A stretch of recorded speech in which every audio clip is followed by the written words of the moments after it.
Hi friends, welcome to Nim's favourites. നമ്മളൊരു quilling name art ചെയ്യുമ്പോൾ അതിൻ്റെ ഫസ്റ്റ് സ്റ്റെപ്പ് എന്ന് പറയുന്നത് ലെറ്റർ മേക്കിംഗ് ആണ്. അപ്പോൾ നമുക്ക് ആദ്യം ഒരു ലെറ്റർ എങ്ങനെയാണ് മേക്ക് ചെയ്യുക എന്നുള്ളത് കാണാം. ഒരൊറ്റ ലെറ്ററാണ് നമ്മൾ ഇന്ന് ചെയ്യുന്നത്. അപ്പോൾ അതുകൊണ്ട് തന്നെ ചെറിയൊരു പേപ്പറാണ് എടുത്തിരിക്കുന്നത്. അപ്പോൾ ആദ്യം നമ്മൾ ഏത് പേപ്പറിലാണോ വർക്ക് ചെയ്യേണ്ടത് ആ ഒരു പേപ്പർ വേണം. പിന്നെ ഒരു A4 ഷീറ്റിൽ നമുക്ക് ഏത് ലെറ്ററാണോ വേണ്ടത് അത് ഇതുപോലെ എഴുതിയെടുക്കുകയും വേണം. അത് എഴുതിയെടുത്തതിന് ശേഷം നമ്മൾ ചെയ്യുന്ന പേപ്പറിലോട്ട് ആ ഒരു A4 ഷീറ്റ് വച്ചിട്ട് ആ ഒരു നെയിമിൻ്റെ മുകളിലായിട്ട് ആ ലെറ്ററിൻ്റെ മുകളിലായിട്ട് നമ്മളൊന്ന് പ്രസ് ചെയ്തിട്ട് ഒന്നുകൂടെ ഒന്ന് വരച്ചു കൊടുക്കാം. അപ്പോൾ അതിൻ്റെ പ്രിൻ്റ് നമ്മൾ താഴത്തെ പേപ്പറിലോട്ട് വരും. അതിന് വേണ്ടിയിട്ടാണ് ഇങ്ങനെ ചെയ്യുന്നത്. ഞാൻ ആദ്യമൊക്കെ പെൻസിൽ വെച്ചിട്ട് ഡയറക്റ്റ് നമ്മൾ വർക്ക് ചെയ്യേണ്ട പേപ്പറിലോട്ടായിരുന്നു വരച്ചുകൊണ്ടിരുന്നത്. പക്ഷെ അങ്ങനെ ചെയ്യുമ്പോൾ പെൻസിൽ മാർക്ക് വരുമ്പോൾ നമ്മൾ വർക്ക് ചെയ്ത് കഴിഞ്ഞാൽ ഒരു വൃത്തി ഉണ്ടാവില്ല. അപ്പോൾ അതിന് വേണ്ടിയിട്ടാണ് ഇങ്ങനെ ചെയ്യുന്നത്. ഇങ്ങനെ ചെയ്ത് കഴിഞ്ഞാൽ ആ ഒരു പ്രിൻ്റ് മാത്രമാണ് നമ്മുടെ ആ പേപ്പറിൽ വരുള്ളൂ. ഇപ്പോൾ നിങ്ങൾ കാണുന്നുണ്ടല്ലോ, നമ്മൾ ചെയ്ത ആ ഒരു V ലെറ്ററിൻ്റെ പ്രിൻ്റ് നമ്മൾ വർക്ക് ചെയ്യേണ്ട പേപ്പറിലോട്ട് വന്നിട്ടുണ്ട്. ഇനി നമുക്ക് ഇതുപോലെ കുറച്ച് ഗ്ലൂ എടുത്ത് വെക്കണം. പിന്നെ വേണ്ടത് പേപ്പർ സ്ട്രിപ്സ് ആണ്. ഇതിനുപയോഗിക്കേണ്ട പേപ്പർ ഏതാണെന്നും മറ്റുള്ള കാര്യങ്ങളൊക്കെ ഏതാണെന്നൊക്കെയുള്ള ഡീറ്റെയിൽഡ് വീഡിയോ ഞാൻ മുന്നേ ചെയ്തിട്ടുണ്ട്. അപ്പോൾ അതൊന്നും അറിയില്ല എന്ന് വെച്ചാൽ അതൊന്ന് കണ്ടു നോക്കിയാൽ മതി. ഇനി നമ്മൾ പേപ്പർ എടുക്കാം, അതുപോലെ സ്ട്രിപ്സ് എടുക്കാം. എന്നിട്ട് നമ്മൾ ആ എഴുതിയിരിക്കുന്ന ആ ഒരു ലെറ്ററിന് കണക്കായിട്ട് ആ ഒരു സ്ട്രിപ്സ് മാർക്ക് ചെയ്തെടുക്കാം. എന്നിട്ട് ഈ ഒരു ട്യൂസർ ഉപയോഗിച്ചിട്ടോ അല്ലെങ്കിൽ സ്കെയിൽ യൂസ് ചെയ്തിട്ടോ ജസ്റ്റ് ഒന്ന് ഫോൾഡ് ചെയ്ത് കൊടുക്കാം. ഇതുപോലെ ആദ്യം വെച്ച് നോക്കി മാർക്ക് ചെയ്ത് വെക്കാം. അതിനുശേഷം ട്യൂസറോ സ്കെയിലോ എന്താണെന്ന് വെച്ചാൽ എടുത്തിട്ട് ഇതുപോലെ ജസ്റ്റ് ഒന്ന് അതൊന്ന് ഫോൾഡ് ചെയ്യുക. പേപ്പർ ഒന്ന് സ്ട്രിപ്സ് ഒന്ന് ഫോൾഡ് ചെയ്ത് കൊടുക്കാം. അപ്പോൾ ആ ഒരു V ലെറ്ററിൻ്റെ പുറത്തെ പോർഷനാണ് ഞാനിപ്പോൾ ഫോൾഡ് ചെയ്തുകൊണ്ടിരിക്കുന്നത്. ആദ്യം ഇതുപോലെ മാർക്ക് ചെയ്തതിന് ശേഷം എവിടെയൊക്കെയാണ് ഫോൾഡ് ചെയ്യേണ്ടത് അതൊക്കെ ഫോൾഡിങ് പോയിൻ്റൊക്കെ മാർക്ക് ചെയ്തതിന് ശേഷം നമ്മളിങ്ങനെ ഫോൾഡ് ചെയ്ത് കൊടുക്കാം. എന്നിട്ട് എല്ലാം ഓക്കെ ആണെന്ന് അറിഞ്ഞു കഴിഞ്ഞാൽ കൂടുതലായിട്ട് വരുന്ന പേപ്പർ സ്ട്രിപ്സ് അവിടെ നിന്ന് കട്ട് ചെയ്ത് കളയാം. അപ്പം അങ്ങനെ പുറത്തെ ആ ഒരു പോർഷൻ നമ്മൾ കട്ട് ചെയ്ത് സെറ്റാക്കി വെച്ചിട്ടുണ്ട്. ഇനി നമുക്ക് അകത്തുള്ള പോർഷനും കൂടെ ഒന്ന് കട്ട് ചെയ്തെടുക്കണം. നമ്മൾ ആദ്യം അകത്ത് എന്താണോ വെക്കേണ്ടത് അതൊക്കെ ചെയ്തതിന് ശേഷമാണ് പുറത്ത് വെക്കുന്നത്. അങ്ങനെയാണ് കുറച്ചുകൂടെ ചെയ്യാൻ എളുപ്പം. അപ്പോൾ നമുക്ക് അകത്ത് വെക്കേണ്ട പേപ്പറും കൂടെ ഒന്ന് ഫോൾഡ് ചെയ്തെടുക്കാം. അകത്ത് ഇതുപോലെയാണ് നമ്മൾ വീട് ആ ഒരു പോർഷൻ ചെയ്തിട്ടുള്ളത്. അപ്പോൾ അതും നോക്കി മാർക്ക് ചെയ്തിട്ട് നമ്മളതൊന്ന് ഫോൾഡ് ചെയ്ത് കട്ട് ചെയ്തെടുത്തിട്ടുണ്ട്. ഇനി നമുക്ക് മുകളിലത്തെ ആ ഒരു രണ്ട് സൈഡിലും കൊടുക്കേണ്ട ആ ഒരു ചെറിയ പോർഷനും കൂടി ഒന്ന് കട്ട് ചെയ്തെടുക്കണം. ഏറ്റവും മുകളിലായിട്ട് വീട് ഏറ്റവും മുകളിലായിട്ട് ചെറിയ 2 പോർഷൻ ഉണ്ടായിരുന്നു. അതും കൂടെ നമുക്ക് ഇങ്ങനെ കട്ട് ചെയ്തെടുക്കാം. ഞാൻ സാധാരണ ഇങ്ങനെ കട്ട് ചെയ്തിട്ട് പിന്നെ ജോയിൻ ചെയ്യലാണ്, അങ്ങനെയാണ് ചെയ്യുന്നത്. ഇനിയിപ്പോൾ എല്ലാം തന്നെ ഇങ്ങനെ മൊത്തത്തിൽ ഫോൾഡ് ചെയ്ത് വെക്കാൻ പറ്റുന്നുണ്ടെങ്കിൽ അങ്ങനെ വെച്ചാലും മതി. അപ്പം ഞാനിങ്ങനെ ആവശ്യാനുസരണം ഓരോന്ന് കട്ട് ചെയ്തിട്ട് ഇങ്ങനെ വെക്കുന്നതാണ് എനിക്ക് എളുപ്പമായിട്ട് തോന്നിയിട്ടുള്ളത്. ഇനി നമുക്ക് ഓരോന്നായിട്ട് പേപ്പറിൻ്റെ മുകളിലായിട്ട് ഫിക്സ് ചെയ്ത് കൊടുക്കാം. അപ്പോൾ അതിന് വേണ്ടിയിട്ട് ഗ്ലൂവിൽ നമ്മൾ ചെയ്തിരിക്കുന്ന ആ ഒരു കട്ട് ചെയ്ത് വെച്ചേക്കുന്ന സ്ട്രിപ്സ് ഇതുപോലെ ഗ്ലൂവിലൊന്ന് ഡിപ്പ് ചെയ്തതിന് ശേഷമാണ് നമ്മൾ വെക്കുന്നത്. അല്ലാണ്ട് ആദ്യം നമ്മൾ പ്രിൻ്റ് എടുത്ത് അതിനകത്ത് ഗ്ലൂ അപ്ലൈ ചെയ്തിട്ട് വെക്കുകയാണെങ്കിൽ അങ്ങനെയും ചെയ്യാം. ചെറിയ തിന്നായിട്ടുള്ള നിബൊക്കെ കിട്ടുന്ന ഗ്ലൂ ബോട്ടിൽ ഉണ്ടെങ്കിൽ അതുപോലെ നമ്മൾ ആ പ്രിൻ്റ് കണക്കെ ഒന്ന് വെച്ച് കൊടുത്ത് ഗ്ലൂ അപ്ലൈ ചെയ്തിട്ട് വെക്കുകയാണെങ്കിൽ അതും നന്നായിരിക്കും. ഇതിപ്പോൾ ഞാൻ വച്ചു കൊടുത്തതിന് ശേഷം എക്സസ് ആയിട്ട് വരുന്ന ഗ്ലൂ ഒക്കെ ടിഷ്യൂ വെച്ചിട്ട് ഒന്ന് തുടച്ചു കൊടുക്കുകയാണ് ചെയ്യുന്നത്. നമുക്ക് ഇങ്ങനെ തുടച്ചു കൊടുക്കാൻ വേണ്ടിയിട്ട് ബഡ്സ് യൂസ് ചെയ്യാം, അതാണ് കുറച്ചുകൂടെ നല്ലത്.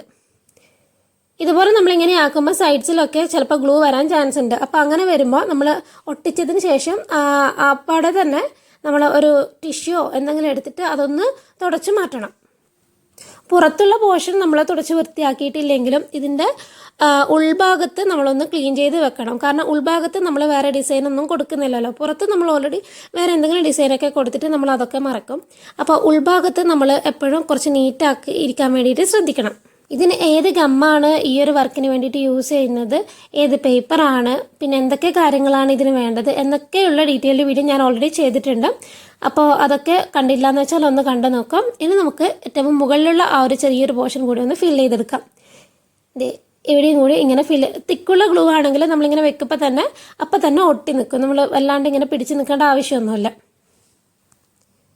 ഈ ഒരു സൈഡും കൂടെ ഫിൽ ചെയ്ത് കഴിഞ്ഞാൽ നമ്മുടെ V ലെറ്റർ ഇവിടെ കംപ്ലീറ്റ് ആയിട്ടുണ്ട്. അപ്പോൾ ഇപ്പോൾ എല്ലാവർക്കും മനസ്സിലായല്ലോ എങ്ങനെയാണ് ഒരു ലെറ്റർ മേക്ക് ചെയ്യുന്നത് എന്നുള്ളത്. അപ്പോൾ ഇതുപോലെ ചെയ്താൽ മതി, എളുപ്പമാണ് ചെയ്യാൻ വേണ്ടിയിട്ട്. ഈ ഒരു ലെറ്ററൊക്കെ എളുപ്പമാണ്. പിന്നെ എസ് അതുപോലെ കുറച്ച് ബുദ്ധിമുട്ടുള്ള ചില വേർഡ്സ് ഉണ്ട്, അതൊക്കെ ചില വേർഡ്സ് അല്ല ചില ലെറ്റേഴ്സ് ഉണ്ട്, അതൊക്കെ കുറച്ചൊന്ന് ക്ഷമയോടുകൂടി ഒന്ന് ഫോൾഡ് ചെയ്തൊക്കെ വെച്ച് കഴിഞ്ഞാൽ നമുക്ക് എളുപ്പം ചെയ്യാം. പിന്നെ ഞാൻ ഒരു ബ്രഷ് എടുത്തിട്ട് നമുക്ക് ഇതുപോലെ ഗ്ലൂ ഒക്കെ സൈഡ്സിലൊക്കെ ഉണ്ടെങ്കിൽ ഇത്തിരി ഒന്ന് നനച്ച് കൊടുത്തിട്ട്, വല്ലാണ്ട് നനക്കണ്ട, ചെറുതായിട്ടൊന്ന് നനച്ചിട്ട് പെട്ടെന്ന് തന്നെ നമുക്കിങ്ങനെ തുടച്ചൊന്ന് വൃത്തിയാക്കി കൊടുക്കാം കേട്ടോ. അതിനുശേഷം ഒന്ന് ടിഷ്യൂ വെച്ചിട്ട് ഒന്നുകൂടെ ഒന്ന് തുടച്ചു കഴിഞ്ഞാൽ അത് നല്ല നീറ്റായിട്ട് കിട്ടും. അപ്പോൾ നമ്മുടെ വി ലെറ്റർ കംപ്ലീറ്റ് ചെയ്തിട്ടുണ്ട്. അപ്പോൾ ഇങ്ങനെയാണ് നമ്മളൊരു ലെറ്റർ മേക്ക് ചെയ്യുന്നത്. നെക്സ്റ്റ് നമുക്ക് അത് എങ്ങനെയാണ് ഡിസൈൻ ചെയ്യാമെന്ന് നോക്കാം. നമുക്ക് വേണമെന്നുണ്ടെങ്കിൽ ജസ്റ്റ് ഇതുപോലെ ഒന്ന് ഡിസൈന് നമുക്ക് ഇഷ്ടത്തിനനുസരിച്ച് ഒന്ന് വരച്ചു കൊടുക്കാം. എന്തെങ്കിലും കളർ പെൻസിലോ സ്കെച്ചോ എന്തെങ്കിലും യൂസ് ചെയ്തിട്ട് നമുക്കൊന്ന് കളർ ചെയ്ത് കൂടെ കൊടുക്കുന്നുണ്ടെങ്കിൽ അങ്ങനെയും ചെയ്യാം. പക്ഷേ നമ്മുടെ ചെയ്ത ആ ലെറ്റർ മേക്ക് ചെയ്ത് അവിടെ ഒന്നും ആവാൻ പാടില്ല, അതൊന്ന് ശ്രദ്ധിച്ചിട്ട് വേണം ചെയ്യാൻ വേണ്ടിയിട്ട്. ഇനി നമ്മുടെ സ്ട്രിപ്സൊക്കെ ഇതുപോലെ നമുക്ക് ഏത് ഡിസൈനിലാണോ വേണ്ടത് അതൊന്ന് ഞാനിപ്പോൾ ജസ്റ്റ് ഒന്ന് റോൾ ചെയ്യാൻ മാത്രമേ ചെയ്യുന്നുള്ളൂ. ഇങ്ങനെ റോൾ ചെയ്തിട്ട് അതൊന്ന് ഒട്ടിച്ച് കൊടുക്കുന്നുണ്ട്. അങ്ങനെ ഒരു 3-4 ആക്കിയിട്ട് ഇങ്ങനെ താഴെ ഒന്ന് വെച്ച് കൊടുക്കുന്നുണ്ട്. ഡിഫറെൻറ്റ് കളേഴ്സിലൊക്കെ ഒന്ന് സെറ്റ് ചെയ്ത് കഴിഞ്ഞാൽ നല്ല ഭംഗിയുണ്ടാകും കാണാൻ വേണ്ടിയിട്ട്. ഈ ക്വില്ലിംഗ് ആർട്ട് ചെയ്യുന്നൊരു നീഡിൽ നമുക്ക് വാങ്ങിക്കാൻ കിട്ടും. അതുണ്ടെങ്കിൽ നമുക്ക് എളുപ്പം ഈ ഡിസൈനൊക്കെ പെട്ടെന്ന് ചെയ്യാൻ വേണ്ടി കഴിയും. ഞാനിപ്പോൾ ഇതൊക്കെ വെക്കുന്നത് ട്യൂസർ യൂസ് ചെയ്തിട്ടാണ്. പക്ഷേ ആക്ച്വലി എനിക്ക് കൈ കൊണ്ടെടുത്ത് വെക്കുന്നതാണ് ഏറ്റവും കൂടുതൽ കുറച്ച് കംഫർട്ടായിട്ട് തോന്നിയിട്ടുള്ളത്. ട്യൂസർ വെച്ച് കഴിഞ്ഞാലും ഞാൻ കൈ വെച്ചിട്ട് ഒന്നുകൂടെ അതൊന്ന് ശരിയാണോ തെറ്റാണോ എന്നൊക്കെ നോക്കിയിട്ട് ജസ്റ്റ് ഒന്ന് കൈ വെച്ചിട്ട് എല്ലാം ഒന്ന് അറേഞ്ച് ചെയ്ത് കൊടുക്കും. ഇതുപോലുള്ള ഡിസൈനൊക്കെ എങ്ങനെയാണ് ചെയ്യേണ്ടത് എന്ന് അറിയുന്നില്ലെങ്കിൽ അതൊന്ന് കമൻറ്റ് ചെയ്യുക. നമുക്കിങ്ങനെ ഡിസൈൻ മാത്രമായിട്ട് ഒരു വീഡിയോ ചെയ്യാം. അതായത് ഇങ്ങനെ ഫ്ലവേഴ്സിൻ്റെ ഡിസൈൻ, ഇങ്ങനെ റൗണ്ട് ഷേപ്പിലുള്ളതും പിന്നെ കോൺ ഷേപ്പിലുള്ളത് ഒക്കെ ആയിട്ടുള്ള ഡിഫറെൻ്റ് ആയിട്ടുള്ള ഫ്ലവേഴ്സ് വരുന്ന ഡിസൈനുകളൊക്കെ വേണമെന്നുണ്ടെങ്കിൽ ജസ്റ്റ് ഒന്ന് കമൻറ്റ് ചെയ്താൽ മതി. നമുക്ക് അതിൻ്റെ സെപ്പറേറ്റ് വീഡിയോ ചെയ്യാം. ശരിക്കും പറഞ്ഞാൽ പ്രത്യേകിച്ച് അറിയാനൊന്നുമില്ല. ആദ്യം ജസ്റ്റ് ഇതുപോലെ ഒന്ന് നീഡിൽ വെച്ചിട്ട് റോൾ ചെയ്തെടുക്കുക ചെയ്യുന്നത്. പിന്നെ നമ്മൾ കൈ വെച്ചിട്ട് എങ്ങോട്ട് പ്രസ് ചെയ്യുന്നോ അതിനനുസരിച്ചിട്ട് ആ പേപ്പർ നിന്നോളും. അപ്പോൾ നമുക്ക് ഇഷ്ടമുള്ള രീതിയിൽ നീളത്തിലാണെങ്കിൽ അങ്ങനെ കൈ കൊണ്ട് പ്രസ് ചെയ്താൽ മതി. ലീഫിൻ്റെ ഷേപ്പിലാണെങ്കിൽ നമുക്ക് അറിയാമല്ലോ, അതിനനുസരിച്ച് കൈ കൊണ്ട് പ്രസ് ചെയ്യുന്നത്. അങ്ങനെയാണ് നമ്മളതിൽ ഡിഫറൻസ് കൊണ്ടുവരുന്നത്. ഇനിയിപ്പോൾ കുറച്ച് ലീഫും കൂടെ സെറ്റ് ചെയ്ത് കൊടുത്തു കഴിഞ്ഞാൽ നമ്മുടെ വി ലെറ്ററിൻ്റെ ഡിസൈനൊക്കെ കംപ്ലീറ്റ് ആവും. നമ്മൾ ആ ഒരു വീട് ആ ഒരു ഉൾഭാഗത്തായിട്ട് അതൊന്ന് ഫില്ല് ചെയ്തെടുക്കണം. ഞാനിപ്പോൾ അവിടെ ചെറിയൊരു ഗ്യാപ്പ് വന്നിട്ടുണ്ട്.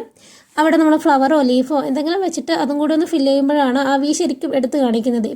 ഇപ്പം തന്നെ നിങ്ങൾക്ക് കണ്ടാൽ മനസ്സിലാവും വി ശരിക്കും നമുക്ക് ഒരു എടുത്ത് കാണിക്കുന്നില്ല. അപ്പം നമ്മൾ കംപ്ലീറ്റ് ആയിട്ട് ചെയ്ത് കൊടുക്കുമ്പോഴാണ് വി ശരിക്കും ഇങ്ങനെ എടുത്ത് കാണിക്കുള്ളൂ. അപ്പോൾ ഓരോ ഡിഫറൻസ് നിങ്ങൾക്ക് അറിയാൻ പറ്റുന്നുണ്ടാവുമായിരിക്കും. അപ്പം അതിനാണ് ഞാൻ ഓരോന്ന് കഴിയുമ്പോഴും ഇങ്ങനെ എടുത്ത് കാണിക്കുന്നത്. ഇപ്പം ഏകദേശം ഞാൻ കംപ്ലീറ്റ് ചെയ്തിട്ടുണ്ട്. ഇനി ആ ഒരു സൈഡ്സിലും ഗ്യാപ്പ് വരുന്ന ഭാഗത്തും കൂടി ഒന്ന് ഫിൽ ചെയ്ത് കൊടുത്തു കഴിഞ്ഞാൽ നമ്മുടെ ഡിസൈനിങ് വർക്കും ഇവിടെ കംപ്ലീറ്റ് ആയിട്ടുണ്ട്.